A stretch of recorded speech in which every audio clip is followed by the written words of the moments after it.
Have you ever considered getting your ears checked? I recently did. I told myself that our ears are the most important HiFi component. We cannot buy new ones, we cannot upgrade, they cannot be changed. We have to deal with the ears we have. I was afraid to learn that I could have any problem, but a part of me was curious too. As an audio reviewer, I also felt that it was my responsibility towards you, so I went. I searched in Google for audiology clinics and found a local one, the clinic of the University of Montreal. I booked an appointment. In today's video, I'll describe the procedure that these clinics take. I'll also reveal my personal results, so you know my weaknesses and my strengths as an audio reviewer.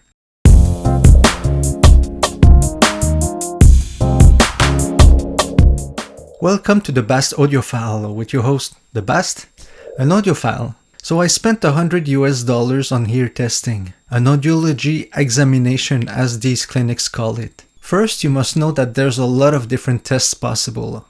So when you book your first appointment, make sure to ask the right questions. Since most of these clinics target people with language or ability problems, the main tests that they propose are tests between 250 Hz to 8000 Hz, because these are the frequencies used in spoken languages, as seen here. But we audiophiles want the full spectrum of frequencies, between 20 Hz to 20,000 Hz. I was told that there was no test possible between 20 Hz and 250 Hz. That to their knowledge, these tests don't exist. But they gave me a second appointment to test my hearing between 8000 Hz to 20,000 Hz. Unfortunately, I found later that their equipment was not going above 14,000 Hz. All this to say that you must shop around and ask questions. Not all clinics are equal. Also, I learned that in most cities, there is one clinic specialized for musicians. You can ask the clinics for a reference, or you can search in Google for that. This video follows another video that we've done a month ago, episode 77, on 10 tips to take care of your ears. In that video, we reviewed how ears work and 10 tips to take care of them. You're welcome to watch that video right after. The link is down below in the description. So what do these tests look like? First of all, I must say that it's way more complex than I expected. After a preliminary verbal exam with basic questions on possible hearing problems that you can have, they bring you to a first examination room. This one feels like a medical sterile environment. They start with what they call an otoscopy. They look into your ears and do a visual exam. They remove from me 2 important wax plugs that I had probably for years. They remove the wax plugs and use for that a tweezer.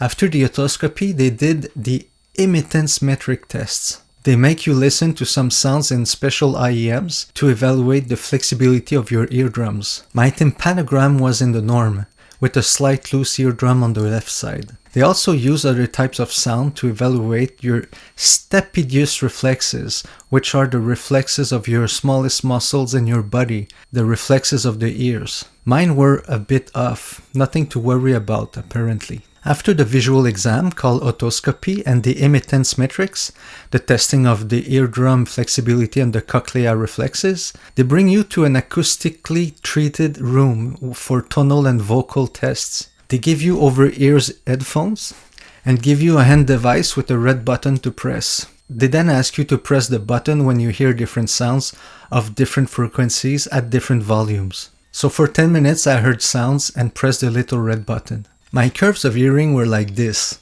I'm above the norm for bass and mids, but I like a little bit of audibility in the high frequencies, starting at 4000 Hz. My left ear is more affected than my right ear, so I'm a bit under the norm in high frequencies. Then they give you IEMs and ask you to repeat certain words that you hear. They call that vocal audiometry. The words they use are chosen to test your hearing of every vowel and every consonant. On this test, I had 100% acuity for both ears. Then they changed the type of IEMs with ones that have small drivers in contact with your skull. Basically, they send you sound in your head bones and ask you to press the button when you hear them at different volumes. This is called the tonal bone conduction examination. On that, I performed within the norm. So that completes the first battery of tests that the clinic did. In summary, they did a verbal interview, then a visual exam, Then they tested the flexibility and the reflexes of my inner ears. Then they did some tests for tonal and verbal sensitivity. Finally, they tested my bone conductivity. During this first appointment, they evaluated my audibility for the frequencies of 250 Hz up to 8000 Hz, leaving the lower bass and the high frequencies. For my second examination though, I've asked the test of frequencies between 8000 Hz to 20,000 Hz. They didn't have below 250 Hz. And they never told me that their equipment couldn't measure above 14,000 Hz. I discovered later. So again, if you want to do these tests, ask a lot of questions to your clinic before the test. And do research for one specialized for musicians. Specifically ask for tests between 20 Hz to 20,000 Hz and wait for their answer. Then I did the second appointment. Again, it started with verbal interview. Then we went to the medical room again. They did visual tests. Everything was fine since I've already passed the test a few days before. They then measured how the cells of my cochlea react to noise at high frequencies. They did this with a special pair of IEMs that has some microphones or pressure sensors. In my case, the emittance metrics of my ears' reflexes were normal. After that, they brought me to the acoustic room again, where they conducted the tonal and verbal tests for high frequencies. Again, they gave me headphones and a button to press. This was the high frequencies tonal audiometry examination. I'm below the norm for frequencies between 4000 to 9000 Hz. But surprisingly, I'm above the norm for frequencies above 10,000 Hz up to 14,000 Hz. They weren't able to test above 14,000 Hz. So it shows that the results can vary a lot frequency by frequencies. Then I passed the test for the otoacoustic emissions, basically how our ear cells react to different frequencies. For that, they gave me some special IEMs with sensors. My ear cells didn't react above 2000 Hz, which can happen. So I have a weird natural EQ where I'm above norm for the bass and the mids and the very high frequencies, but I'm below norm for the low and mid high frequencies, if that makes any sense. Finally, they passed me the test Words in the Noise, where they ask you to repeat words that are 5 dB above the crowd background noise. You hear many people talking and then words that are like slightly audible at low volume, so you have to repeat the words. They test different combinations of syllables, vowels, and consonants. This is to test the acuity of your language hearing. Mine was 74% on the right hand side and 63% on the left hand side, which is not great, but not terrible either, just average. Also, I realized that my left ear is a little bit less sensitive than my right ear. So that was the procedure and the results of my 2 audiology examinations.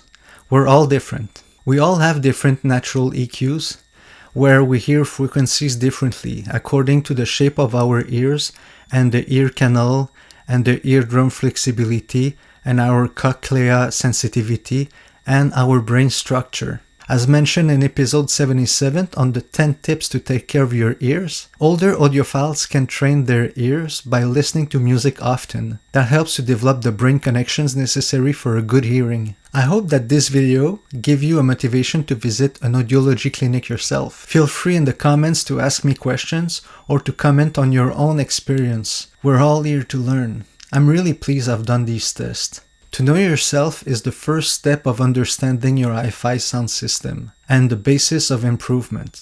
If you like this video, you're kindly invited to subscribe to this channel if you want to see more videos like this one. We do also product reviews. You also might have an interest in joining our Patreon in order to participate in the making of these videos. We're looking forward to seeing you again. In the meantime, take care, listen to good music, and goodbye.